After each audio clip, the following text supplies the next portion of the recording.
Alright, is it May 1st for you? Video better be going up May 1st. So for me it is April 8th. The 777 challenge just ended.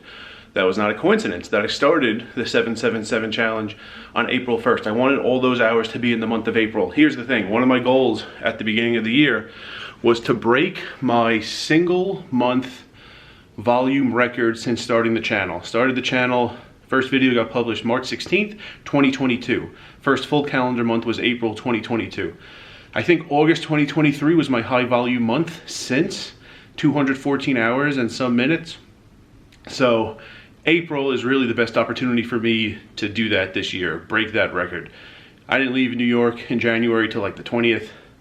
Actually, if you didn't catch that video, link at the top, I left and didn't even have a driver's license. February, there was a chance February was gonna be an attempt. Turns out I was only in Council Bluffs 26 days. Every day of the month matters in something like this, so 26 days wasn't enough just right away. I didn't go for crazy volume. March, I spent a week in Arizona, met my parents there, they were on vacation. So April is really the first chance I have at this, and if it doesn't happen in April, when is it happening? Because the last 9 days of May are the first 9 days of the summer series at Orleans. So May doesn't really make sense. I probably won't play one hand of poker in June, dealing. Half of July, I'll be dealing also. And August, if I stay in town, not a high traffic month for poker rooms, and I might be traveling elsewhere when I'm driving a lot. It's not easy to get tons of volume in for 30 days straight either, 31 days in August. So yeah, if it doesn't happen now, it's like September is the next real chance at it. So I'm trying to make it happen now. So the hours at the bottom are the hours from the 777 challenge. I think it was very close to 60. I haven't calculated it yet. I'm going to chronicle today, and every 4 or 5 days or so, I will chronicle another day and give you an update on the last 4 or 5 days that I did not film, giving you hours updates along the way, and hopefully I play the 214 hours and X minutes by end of day, April 30th. First thing today, I am going to go to the Bellagio buffet. After that, play somewhere. Alright, it is between Monday and Friday, pretty sure it's Tuesday. It is between 8 and 3, it's like 1:30 or something. Need a $55 comp, and then I will be going in. Not much of a line. Alright, I've shown the whole video before of the Bellagio buffet, link at the top if you missed it, but got some shrimp, got some sausage, and bangers and mash. It was actually bangers and beans, but some Asian things. It's like a meatball made out of shrimp and pork. Got salmon, got prime rib, got chicken, got some seafood boil stuff around the rim, and I think that's it for now. Alright, second helping, little meat, little cheese, more of those pork, shrimp, Asian meatballs, sausage and rice, shrimp and grits, and yes, the wings will just be a mess. At least my beard isn't long. When my beard is long and barbecue sauce and sticky sauce and dressing gets in my beard, it's a massive hassle to clean up. Basically needs to shampoo it and just take a full shower. But shorter beard, it is easier to clean, so I got that going for me. Alright, last plate, then maybe I'll be in a poker room later. More shrimp and grits, mainly just to send a picture to my mom of a plate that just has shrimp and grits, and then I could text my cousin Vinny lines the rest of the day. And a little dessert, red velvet. I think this is gonna wrap it up. Alright, I'm in Bellagio now, but I left. I went back to my room for a couple hours, decompressed, back here playing first break. I'll give you an update on what's going on.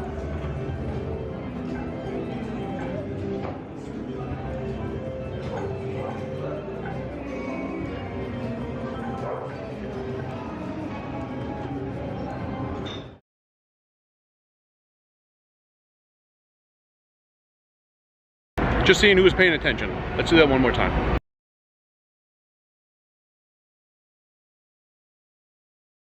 Alright, so I am out near Valet, near Bally's. Played a bunch in Bellagio, gonna finish the night in Bally's. Wanted to tell you, so there was this guy. He was playing, he left, he returned 10 minutes later. He left again after playing, he returned about an hour later. He was out of it. I've seen him before. I think he lives in California. So, 3 awesome hands happened. The first one, he shoved an 8-high flop while he was tilting with ace-king. Got called by 6s. I don't have a picture of that one, but 6s held.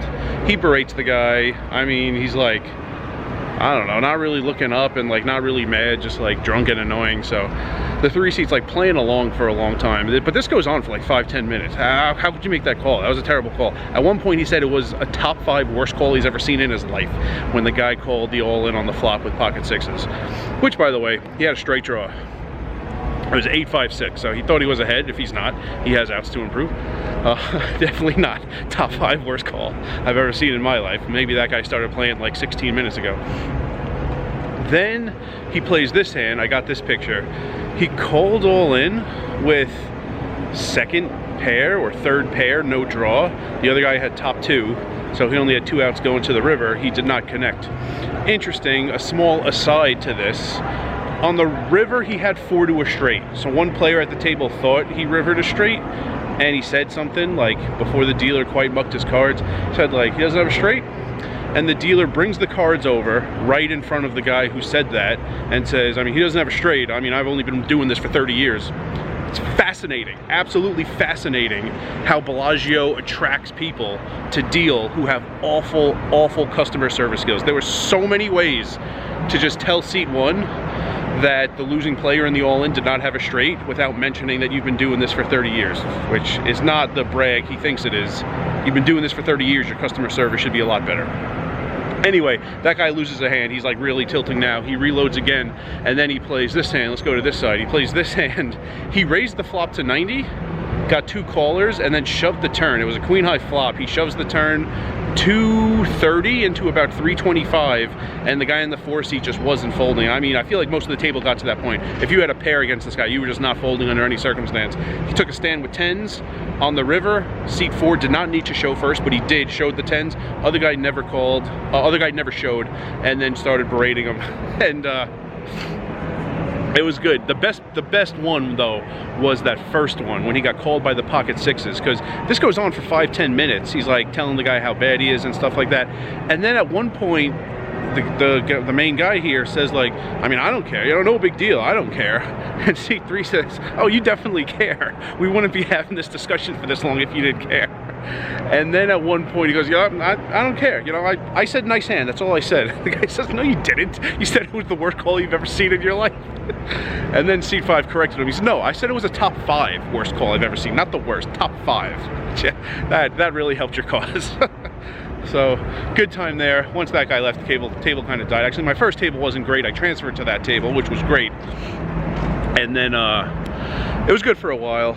The room is a lot busier now, just the table is not quite as good as it was. So I'm gonna play a couple hours here at Bally's. We'll say shout out to the guy I saw earlier in the Bellagio buffet.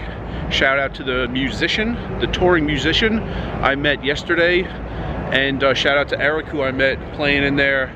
I understand you guys have to wait like 3.5 weeks for your shout out, but could be worse because the video I'm filming tomorrow is not going to be published till May 24th. So you only need to wait till May 1st.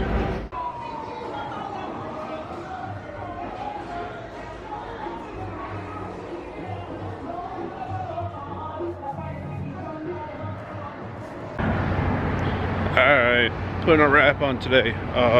Played Bell for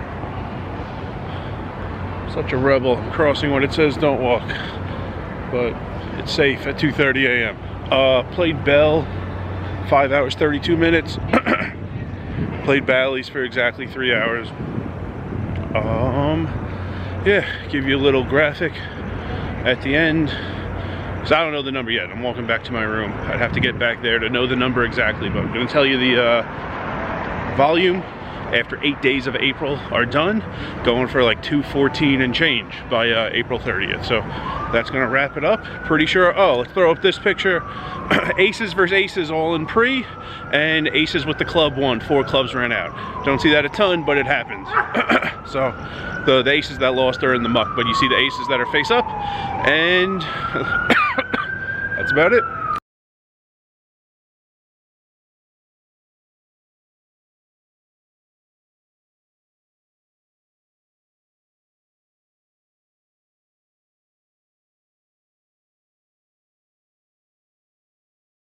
And remember, rice is a spoon food.